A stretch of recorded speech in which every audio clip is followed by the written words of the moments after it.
Buhay estudyante pala ngayon, mga par. So ngayon nga, pumunta kami sa Kalendarya at dito na kami nagtatambay ng mga kaklase ko para magpahangin dahil mainit ang panahon ngayon. At so ngayon nga, pumunta kami sa school at naglaro ng ML para hindi naman maboring dito sa aming room.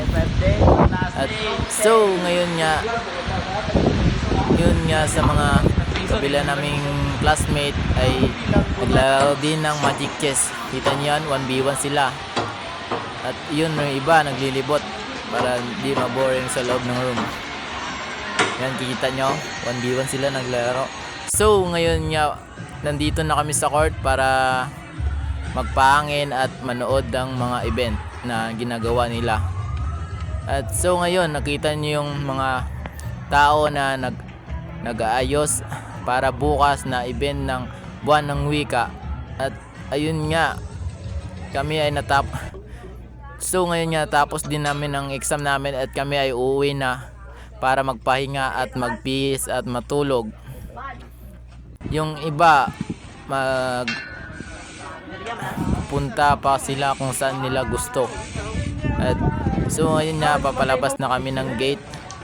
Yan na, papalabas kami, tinitignan namin yung mga room na may klase pa.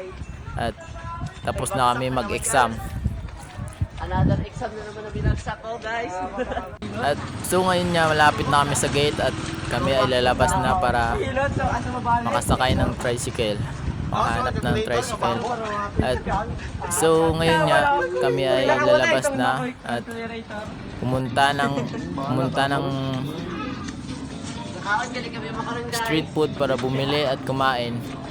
At nagutom sila. Ano sabi mo? So ngayon nga, kami ay mag-aantay muna at magpapahinga. So ngayon nga, nakasakay na ako. Nakita ko yung tropa ko na nagbabike silang dalawa. Nakita ko sila nagbabike. Ala ka. At ayun nga, nakita din nila ako nasa likod ako nila. At pinagtatawanan sila. So yun nga, pauwi din sila galing school. At ako din, pauwi din. Kita ko lang sila na nagbabike dito sa daanan. Ayan nga, nagtatawanan sila dalawa. Nakita nila ako. Masaya silang dalawa. At siya, ayun nga, pauwi na ako. At dito nagtatapos yung ating video. Salamat, thank you. Suportahan nyo po ang pagbablog ko. Thank you sa inyo lahat.